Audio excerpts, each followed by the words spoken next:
Alhamdulillah.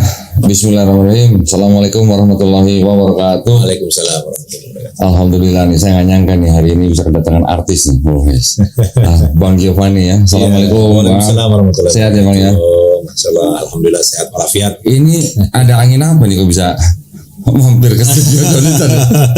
Ya, saya nggak nyangka bener ya. Gak ada Alhamdulillah. yang kebetulan, semua izin Nggak ada Allah kebetulan. pasti. Jadi kebetulan hari ini menemani Adinda, adik saya untuk menjadi seorang mualaf memeluk agama Islam Alhamdulillah. yang kita cintai ini. Alhamdulillah. Kita semua menjadi saksi ya. Mudah-mudahan semua kita nanti juga kecipratan pahala ya. Amin, amin, amin. Ya Allah. Nah, kan dengar-dengar, bukan dengar-dengar nih, udah berita umum juga bahwa Bang Giovanni ini dulu pindah agama ya istilahnya ya, dari Kristen ke Islam. Betul. Tahun berapa tuh Bang? 2009 2009. Waktu itu karena menikah. menikah. Iya. Boleh nggak Bang ceritain gimana sih kok bisa mau akhirnya menerima? Saya itu sebenarnya orang Islam. yang konsepnya awalnya adalah orang yang tidak percaya sama agama Oh gitu? dan sebel sama Tuhan. Serius? Iya. Bisa Jadi begitu? karena saya merasa saya waktu di sekolah kan saya dulu sekolah Katolik kan, dari TK, SD, SMP, SMA sekolah Katolik semua. Di Jakarta? Di Bandung. Oh di Bandung. Di Bandung. Oh. Nah, semua mengajarkan kalau Tuhan sayang sama manusia. Ya. Konsepnya gitu. Ya. Apalagi di sekolah minggu gitu kan dulu kita kan. ya, Nah, ya. Tuhan tuh sayang sama manusia. Tuhan Karena begitu besar kasih ya Tuhan. begitu kan. Nah, sayang manusia. Kalau Tuhan sayang sama manusia, nggak mungkin Tuhan cerain bapak sama ibu saya. Konsep saya begitu dulu waktu kecil. Oke. Karena saya adalah anak dalam tanda kutip broken home yang hidup dengan seluruh drama perceraian orang tua. Gitu. Oke. Nah, jadi dari situ terbentuk akar bahwa agama itu tidak ada, Tuhan itu nggak sayang sama manusia, gitu. Iya. Nah, sepanjang perjalanan ya gitu aja. Jadi kalau ya ke gereja juga mungkin kalau Natalan gitu. Kapal selam berarti. Apa salah? ya. Sekolah minggu bolos-bolosan, gitu-gitulah dulu tuh. Iya, Karena iya, memang iya. udah tertanam di dalam diri saya itu seperti itu, Oke. gitu. Nah, ya mungkin qadarullah ketemu sama istri, akhirnya menikah. Tapi di saat menikah, waktu menikah juga saya ngomong sama almarhum bapak mertua saya gitu. Jadi gimana Pak, saya mau nikahin anak bapak dan. Jadi gimana? Mau nikahnya gimana? Dewi ke Kristen, saya ke Islam, apa gimana? Karena benar-benar nggak ada beban buat saya untuk kemanapun. Loh, Nggak ada. memangnya Bang Giovanni nggak punya beban keluarga gitu? Nggak. Oh enggak? Nggak Keluarga punya. bebas-bebas saja? Nggak bebas, tapi saya nggak peduli. Oh gitu. Gitu. Oke. Jadi memang dari kecil saya udah nggak inilah gitu dengan Ya, urusan. ya. Ya udah hidup gue kasarnya gitu. Oke. Nah akhirnya ya udah bapak sih maunya, ingat saya, bapak sih maunya nikahnya ya secara Muslim. Dan nggak ada sedetik pun saya mikir nggak, bapak sih maunya nikah secara Muslim. Oke, deal. Oh gitu. Nah ya udah, nanti kita atur Pak tanggalnya gini nikah. Oke. Nah lanjut saya ketemu bapak saya nggak setuju, ketemu kakek saya yang Masya Allah saya jadi bingung ternyata setuju gitu kan. Gitu kan. Bapaknya nggak setuju, kakeknya malah setuju. Kakek saya setuju karena kebetulan kakek saya pendeta. Walah, kakek pendeta. Kakek saya pendeta almarhum sudah meninggal dan kebetulan beliau adalah Sekum PGI. Oh, aduh. Gitu. Sekretaris Umum. Yes. PGI. Yes, Bapak Poltak Chevrolet Bumenturuan. Itu kakek kandung saya dari ibu saya. Malah mengizinkan Bang Giovanni untuk masuk Islam. Tidak mengizinkan, tapi dia bilang kalau kau menjalankan itu dengan benar, itu bagus Opung. Oh, Dia bilang. Jadi mungkin dia tahu kali cucunya ini di Kristen nggak jalan-jalan amat, gitu ya kan. Jadi taat-taat amat gitu. Jadi ya kalau memang bagus itu jalan. Asal kau jalankan dengan benar, bagus itu. Jalanlah. Kalau papanya waktu itu menolak habis. Menolak habis kalau bapak saya gitu. Gimana ceritanya itu sampai? Wah udah mau setengah pegang jantung, udah sesak napas gitu. Ya saya paham karena memang keluarga saya lahir di keluarga Kristen yang dalam tanda kutip garis keras lah. Gerejanya apa Bang? HKBP? Opung saya HKBP, Oke. bapak saya GPIB. Oh GPIB. Nah, kakek saya Metodis. Nah, gitu. Gitu ya. Gitu. Terus akhirnya menikah. Akhirnya menikah lah. Setelah menikah pun Oh ya udah, jadi saya gunakan masuk Islam itu menjadi tiket saya untuk bisa menikahi istri saya. Itu aja. Ya. Nggak kurang nggak lebih. Udah gitu. Hari-hari jalan biasa aja udah. Gitu. Nggak ada. Oh gue kepengen dalam tanda kutip ngulik Islam tuh gimana sih? Nggak ada. Belum. Terus ada satu momen. Itu malam lah jam 12:30 gitu. Saya kan nggak tahu ya ini sholat apa nggak tahu gitu. Cuman saya lagi ngerokok sendirian di rumah mertua. Ngerokok sendirian, ngerokok. Kok pengen sholat ya gitu. Tiba-tiba sentil kali itu. nggak tahu, pengen aja gitu kan. Kayak gimana sih cara sholat nih? Setelah berapa lama nikah itu? Itu lahiran anak kedua. Lagi di Delisem ya, lagi nginep rumah mama ya.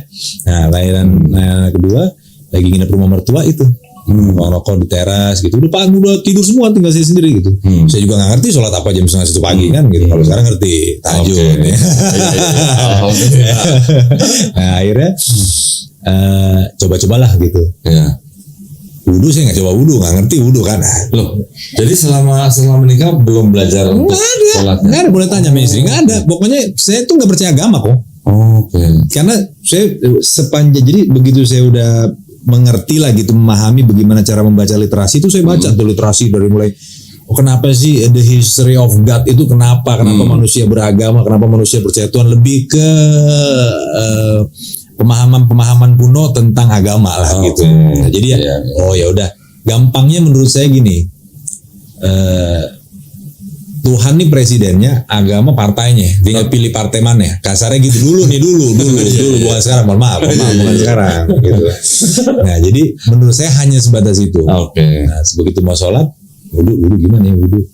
Anehnya saya nggak Google wudhu. Wudhu cuci tangan kali, udah cuci tangan, cuci muka, wudhu nih udah gitu. Dah. Coba sholat. Google nih. Google. Baca gini, gerakan gini, oke. Allah Akbar ya, Allah Akbar. Lihat lagi gitu, baca gitu. Terus ini setengah mistik misteri ini. Nah, ini saya sholat gini, ini jendela. Di depannya itu kolam ikan yang di samping rumah mertua saya. Nah itu ada yang kayak ngelempar batu ke jendela, cetek. Gitu. Bodo amat gitu kan. Saya lihat lagi, sholat lagi, sujud gini, belajar, cetek, dilempar lagi. Itu perasaan yang saya dapat. Orang umumnya pasti takut. Kalau saya marah, gangguin gitu ya. Marah. Nah akhirnya udah saya selesaikan, saya ngerokok lagi tuh. Kok gue marah ya? Gitu, nggak logis di otak gue bisa marah ada kejadian itu. Marahnya itu kayak orang lagi PDKT digangguin, kayak orang lagi pacaran digodain, gitu. Itu kok gue marah ya? Oh ini ada sesuatu nih, mulai ngulik. Nah mulai ngulik dari situ. Itu stepping stone-nya di situ, di kejadian itu. Nah gitu. Terus baru alhamdulillah sekarang udah rentetan. Lucu-lucu kok ceritanya. Nah ini yang pengen kita dengar lucu-lucu. Nah ini udah beberapa teman-teman dekat saya juga tahu lah gitu. Beberapa saya sharing juga. Saya kan nggak bisa wudhu. Sholat gimana wudhu nggak bisa gitu kan. Nah saya lagi syuting di Tebet. Syuting di Tebet. Itu kita ngumpul di ruang pemain kan. Ya bisa deh, saya lagi duduk santai gitu kan. Saya tungguin azan di rumah susun Tebet. Allahu Akbar. Tiba-tiba di hati saya tuh, pengen sholat nih, tapi nggak bisa wudhu gitu, ya kan? Pengen sholat nih, tapi nggak bisa wudhu. Tahu nggak kok? Saya gini nih, posisinya gini ya. Pengen sholat nggak bisa wudhu. Baim Wong. Jalan langsung colek gini. Kaki saya dicolek gini. Ayo sholat. Ntar wudhunya gue ngajarin. Asik terus. Alhamdulillah. Gimana caranya sih? Maksudnya konsepnya gimana dia tahu saya nggak bisa wudhu dan saya pengen sholat, dan itu 3 detik nggak ada kok. Jadi begitu saya ngebatin pengen sholat nih, tapi nggak bisa wudhu.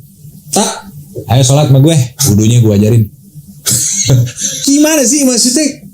Apa sih konsepnya gitu kan? Maksudnya kok bisa seinstan itu gitu loh. Bisa seinstan itu saya dapat dapat akses untuk ke Islam ini, langsung dijawab tuh ya. langsung dijawab. Gitu. Udah gitu jawab artis sih. Ya jawab ya, tapi teman dekat saya dari dulu kan, gitu kan.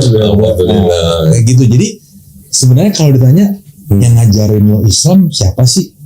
Ya Allah dengan hidayahnya. Iya. Lewat siapa aja. Lewat siapa aja, gitu. Dan alhamdulillah sampai sekarang bisa mengetahui hal-hal yang mendalami Islam tuh ya dari teman-teman semua. Oke. Jadi saya tuh masuk ke contoh lah, masuk ke pengajian musyawarah. Ya.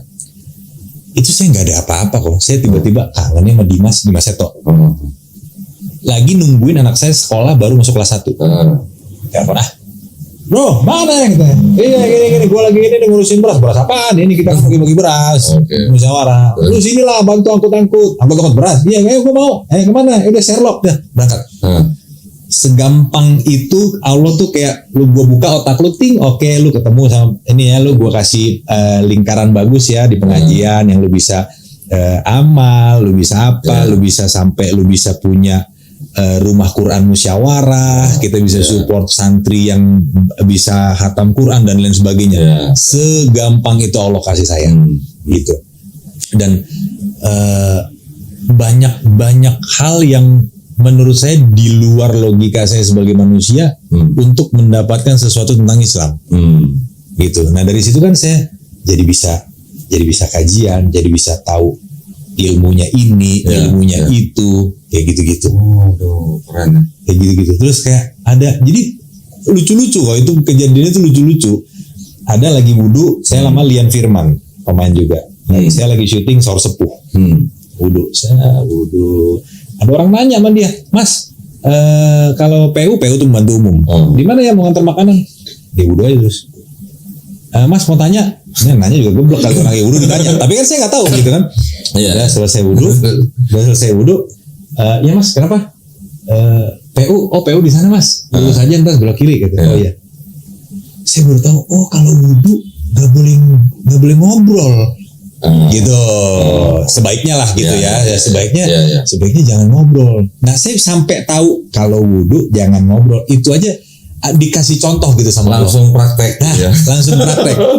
Langsung praktek gitu. Jadi ya luar biasa lah gitu menurut saya. Kalau misalnya lagi sholat ditepuk orang gitu pernah? Ditepuk orang mana? Jadi imam gitu, ada masbuk gitu. Oh lucu ini. Kalau masbuk belum lucu. Ini saya lucu. Ada. Gimana tuh? Ini cerita lucu. Ini belum pernah ada di mana-mana podcast nih, cerita lucu nih. Jadi waktu itu saya lagi mau lihat kandang ayam saya di Kuningan Cirebon. Jalan. Lagi baru hafal Al-Fatihah, surat pendek baru hafal, ya kan? Lagi gini banget, bocah Al-Fatihah gitu kan, hafal gue. Berhenti zuhur kan, Allah Akbar. Saya sama ada teman saya, asisten saya juga namanya Irfan, panggil Ipeng. Allah Akbar, Peng, sholat, bisa langsung ya. Dah, sampai masjid, wudhu kan, selesai.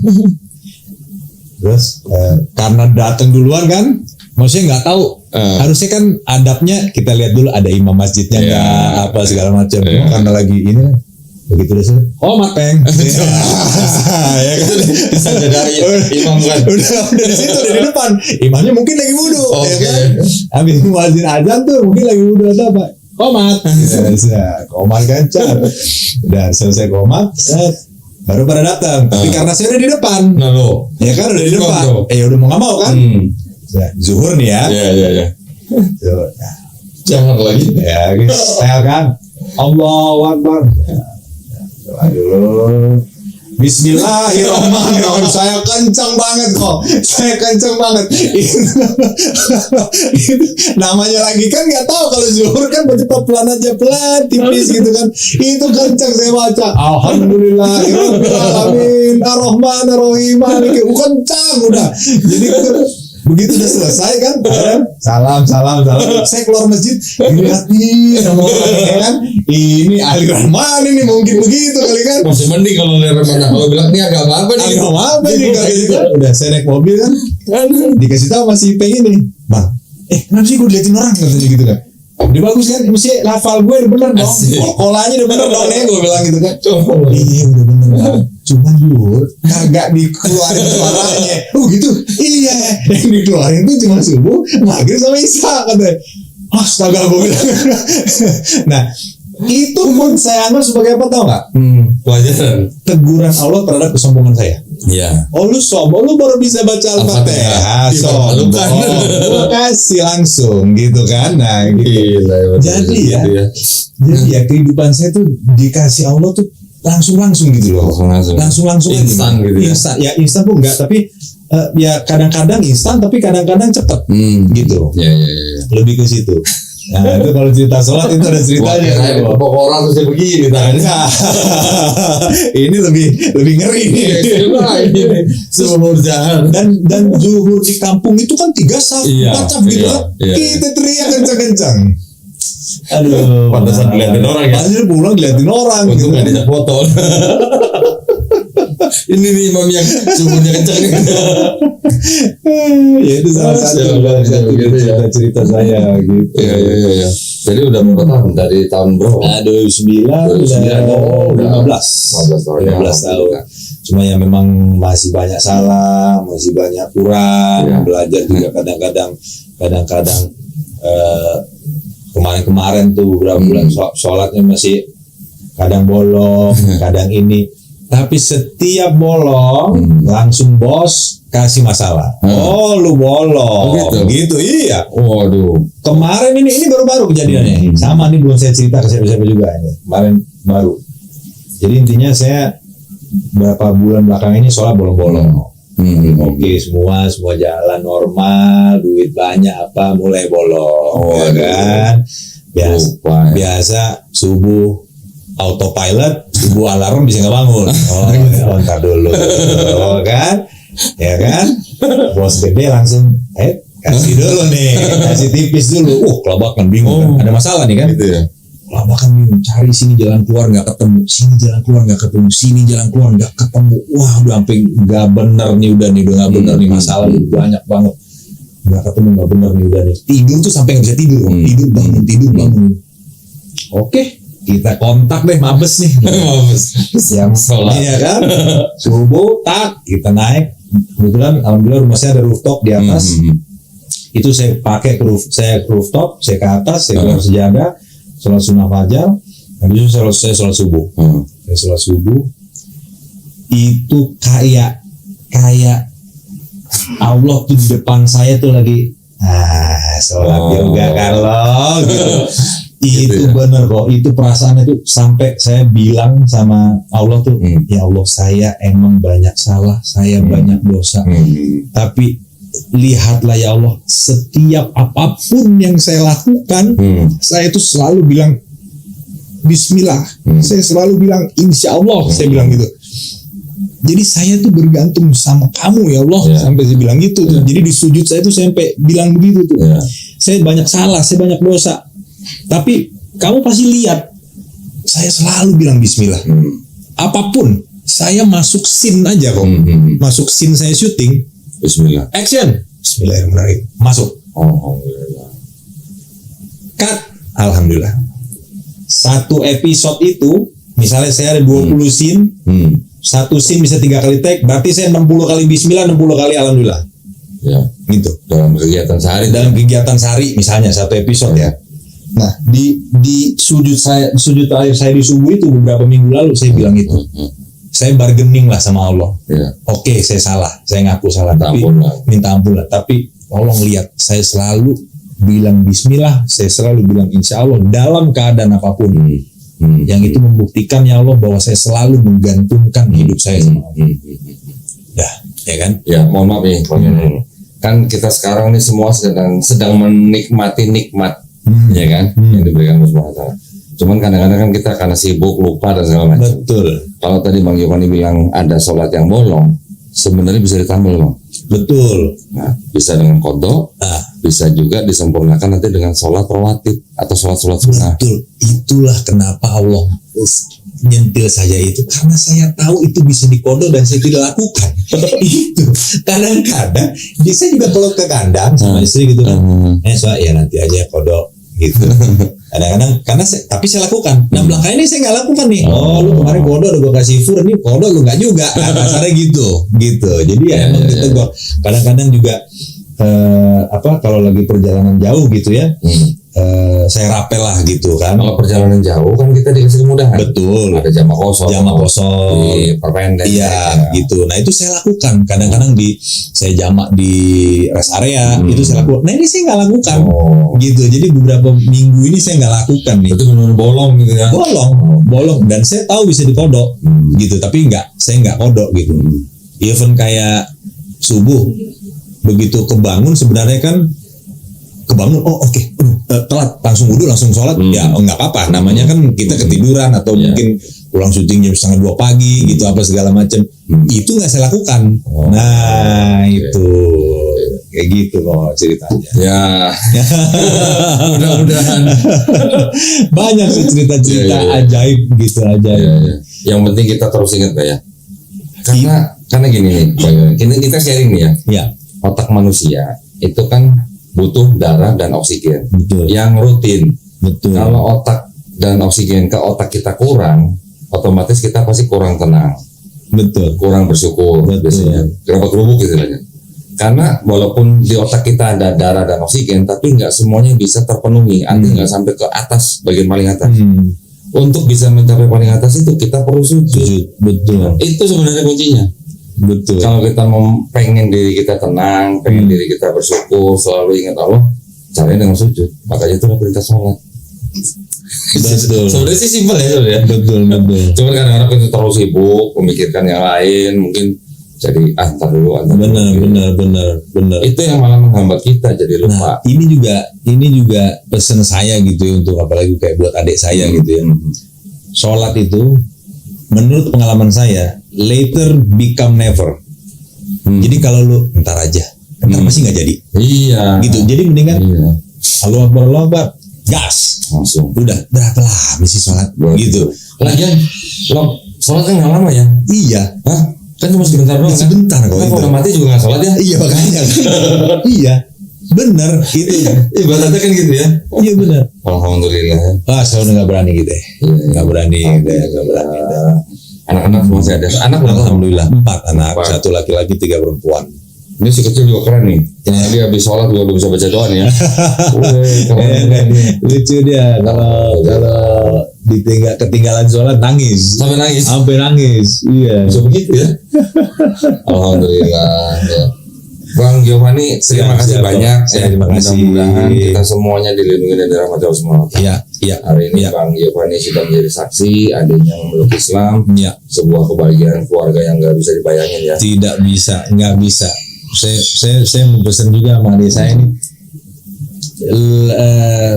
Dia memeluk agama Islam itu sudah mendapatkan apapun yang dia inginkan di dunia. Benar nggak kok? Betul. Iya nggak? Betul. Jadi ini Islam segini nih, ya kan? Sekecil aja segaris itu Allah bilang, Allah udah kasih banyak janji-janji, satu janjinya aja deh, ya kan? 2 rakaat sholat fajar lebih berharga daripada dunia dan seisi. Ya, ini udah dunia dan seisinya, ini baru segaris nih, tapi kok dapat Islam segini nih, gitu. Jadi menurut saya kalau bisa menjalankan Islam, istiqomah dalam Islam, berbuat segala sesuatu menurut ajaran Islam, lu nggak akan bisa dikalahin sih. Nggak ada ruginya. Apapun nggak akan bisa dikalahin. Karena apa? Karena backingannya Allah gitu. Jadi gue udah istilahnya, gue udah asam garam udah disentilnya sama Allah tuh kayak apa udah. Nah jadi intinya jalanin apa yang disukai Allah, jauhin apa yang dilarang Allah. Beres. Iya benar. Gitu. Jadi menjadi seorang Islam sebenarnya kita tuh sedang menerima penghargaan yang paling tinggi dari Allah. Betul. Jadi orang seperti ya kita dulu yang belum Islam terus kemudian masuk Islam, sebenarnya kita ini orang-orang terpilih. Betul. Dipilih. Masih banyak kan orang-orang yang belum menerima Islam kan? Betul. Karena kalau Allah SWT mau mengislamkan semua manusia di bumi kan mudah. Iya. Tapi kan belum sekarang. Betul. Berarti kita ini orang-orang terpilih nih. Alhamdulillah. Betul. Nanti keren banget. Ada lagi yang terpilih dari terpilih ada lagi men nanti men. Ada. Kita nggak usah cari lagi gitu lah. Nah, kalau pakai kita ya udah kita jalanin gitu ya. Nah maksudnya dalam arti kata bukan itunya, kalau misalnya dalam arti kata di dalam Islam tuh ada lagi, kalau kita menjalankan dengan baik, kita kan orang-orang pilihan sebagai orang muslim. Nanti ada yang Allah kasih kayak suka berpuasa, Ya. oh suka sholat tahajud. Ya. Nah itu kan istilah kalau bahasa kerennya invitation only. Ya. Ya kan? Betul. Kalau Allah nggak undang ya nggak, ya kan? Yang haji, Ya, kayak gitu kan VVIP lah Ya. istilahnya. Yang terpilih dan yang terpilih. Gitu. Mudah-mudahan ya adanya dipermudah. Insya Allah. Baik, nah sekarang minta pesan nih dari Siap. Bang Giovanni nih buat pemirsa channel Daunitan yang mungkin belum muslim, juga yang sudah muslim atau yang tetap muslim. Pesannya Bang, Pesannya dari mantan kafir ya. dari pesannya kalau pesan untuk general semuanya. General aja semua ada. Pesannya ya asyhadu an la ilaha illallah.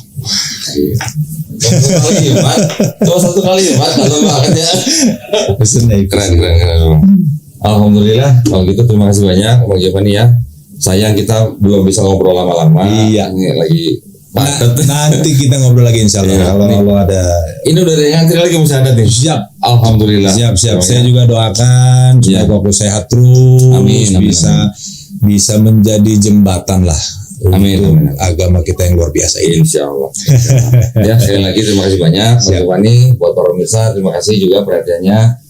Mudah-mudahan kita semua dilindungi dari rahmat Allah Subhanahu wa taala. Amin. Assalamualaikum warahmatullahi wabarakatuh. Waalaikumsalam warahmatullahi Terima kasih banyak, Bang. wabarakatuh. Alhamdulillah. Terima kasih banyak. Lumayan setengah jam.